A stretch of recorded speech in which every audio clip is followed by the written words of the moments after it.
Okay, so we've come up near the town of Sassway in Switzerland, about 2,000 metres up at the moment, and we've come up here to look at the invertebrates of the streams here.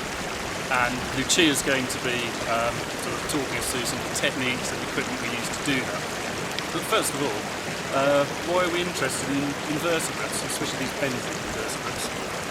Benthic invertebrates and the communities that they live in are quite slow to change. So the structure of a community of benthic invertebrates in a stream will change very slowly in comparison with physical or chemical variables like pH or discharge and so on. It's good to get a measure of benthic invertebrate communities and their makeup so that we can conform to water quality guidelines like the Water Framework Directive.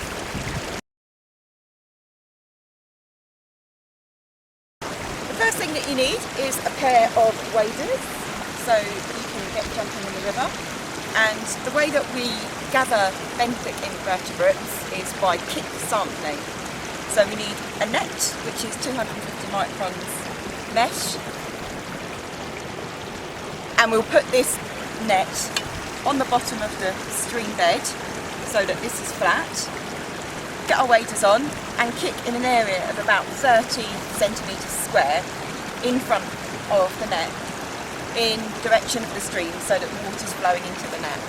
And any gravel or silt or whatever stream bed particles there are will flow into the net along with hopefully the benthic invertebrates.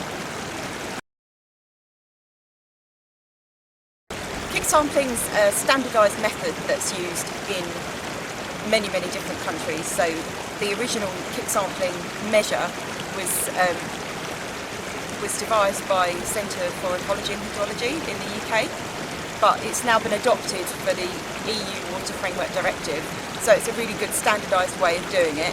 It's also fairly cost effective and you don't need really to be an expert to do it.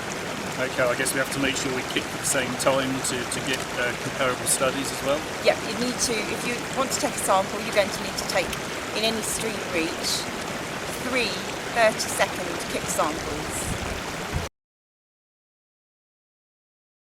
And finally, obviously we're only collecting the invertebrates here, there's going to be some lab work to follow on.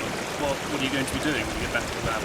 So when we get back to the lab, we'll take the invertebrates stored in their test tubes and we'll process them in the lab using light microscopy, and we'll use a key in order to identify them, hopefully to species level, if not then to genus level.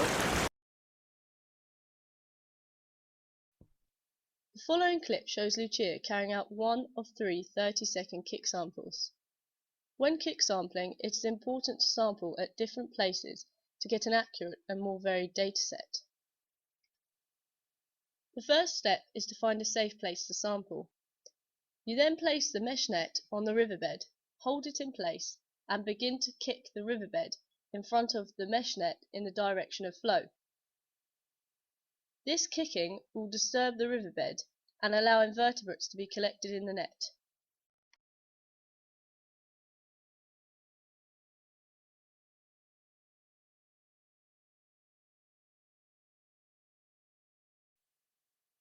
Before emptying the sample into your sorting tray, it is a good idea to fill the tray with a small amount of water to allow movement. When the sample is particularly large, you should empty your sample into the tray for sorting into small, manageable chunks, as seen by Lucia here.